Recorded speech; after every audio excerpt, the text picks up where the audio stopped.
Anda masih menyaksikan Breaking News Kompas TV, Saudara. Kali ini bersama saya Tili Reabella dan kita akan melanjutkan diskusi kita siang hari ini dengan pakar hubungan internasional Julius Purwadi Hermawan melalui sambungan Zoom.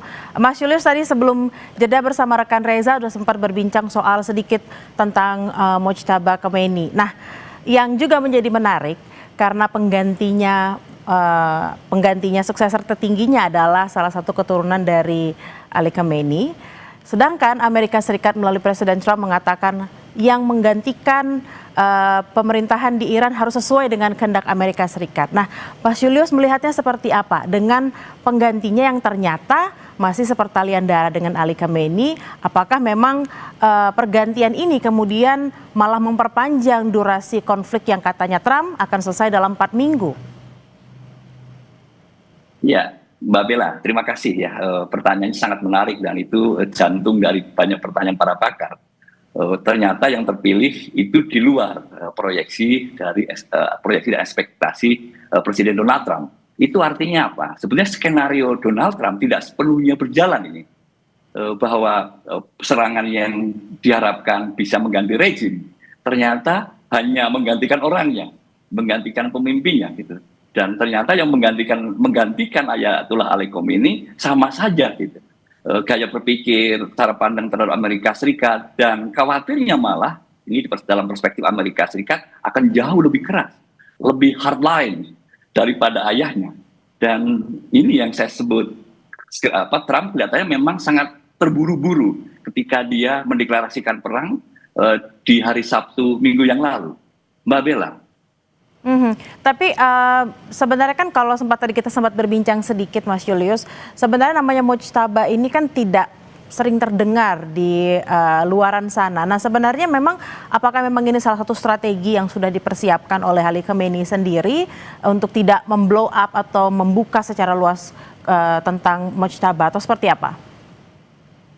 Iya, bisa saja gitu. Awalnya saya justru menduga ya, Ali Reza Arafi ya, saya kira gitu ya, karena beliau sudah cukup berpengaruh ya, di Garda Revolusi, lalu kemudian di Majelis Ulama, gitu. Lalu kemudian di birokrasi, dia sudah sangat berpengaruh gitu. Dan kelebihannya beliau adalah bukan garis keturunan, itu satu hal gitu.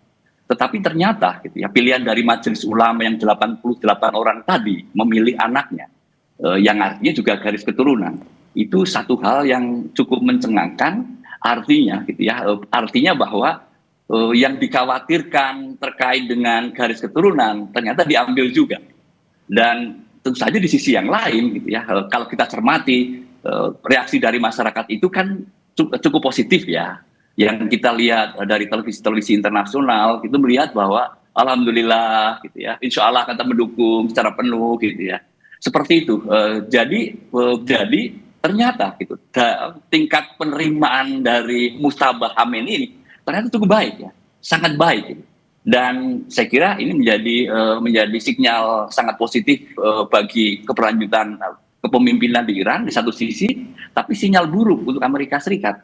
Artinya perang akan lebih panjang lagi gitu dan akan lebih keras lagi gitu dengan melihat gaya kepemimpinan Mojtaba Khomeini ini, Mbak Bella, begitu. Mas Julius, terkait dengan tadi soal suksesinya, karena tampaknya di internal Iran sendiri, di dalam negeri Iran sendiri juga menerima dengan kehadirannya Mojtaba ini. Tapi apakah memang seluruhnya mereka sudah satu suara untuk mendukung siapapun yang dipilih, atau memang Mojtaba sendiri sebenarnya punya mungkin pro cons di internal terkait dengan sosoknya dia sendiri? Kalau pemimpin tidak diterima oleh sebagian masyarakat gitu ya, itu saya kira wajar ya, dan itu dimanapun ada yang suka dan ada yang tidak suka gitu. Dan itu harus diakui, itu real ya, itu sesuatu yang real gitu. Nah, sekarang tinggal seberapa besar mereka yang tidak suka kepada Mojtaba Khomeini itu menjadi potensi ya, menjadi kekuatan yang potensial untuk mengguncang kepemimpinan yang baru ini, itu menjadi penting gitu.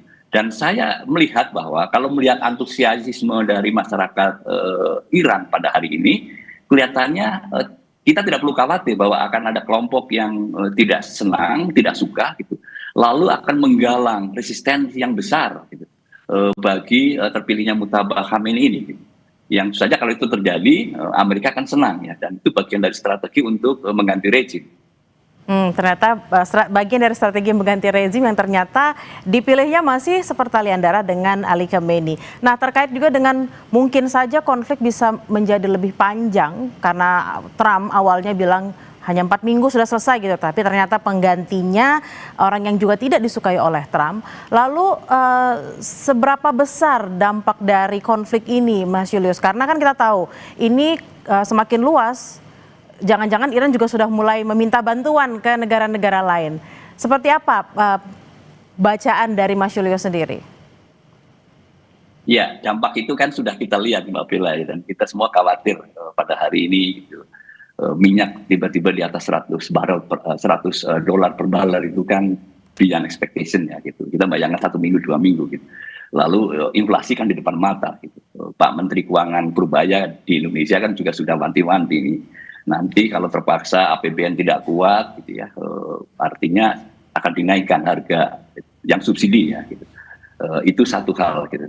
Nah, kita harus siap-siap saya kira, perang akan berkepanjangan gitu ya. Namun saya berharap ada pendekatan yang lebih kooperatif gitu, yang dilakukan oleh Mujtaba Khamenei kepada pemimpin-pemimpin negara Arab, supaya tidak tidak berdampak yang lebih buruk lagi gitu. Dan kita selalu melihat semoga ada ruang untuk perundingan ya, sebelum dampaknya menjadi sangat buruk untuk perekonomian global. Mbak Bella, itu harapan kita ya, yang berharap bisa membuka ruang bagi ada jalan damai gitu ya, sekecil apapun, sangat kecil, tetapi kita patut saya kira mengharapkan ada pintu untuk yang lebih baik situasinya. Mas Julius, kita juga berharap para pemimpin di Iran sana, kemarin kan sempat mengatakan tidak ada lagi ruang dialog, ruang diskusi, tapi kita berharap memang setelah ada pergantian kepemimpinan ini, ruang-ruang diskusi itu bisa semakin terbuka, tidak ada lagi konflik-konflik, karena biar bagaimanapun juga konflik itu tidak hanya terjadi di satu negara, tapi dampaknya itu bisa meluas kemana-mana. Terima kasih atas perbincangannya siang hari ini, Julius Purwandi Hermawan, pakar HI Unpar. Selamat beraktivitas kembali.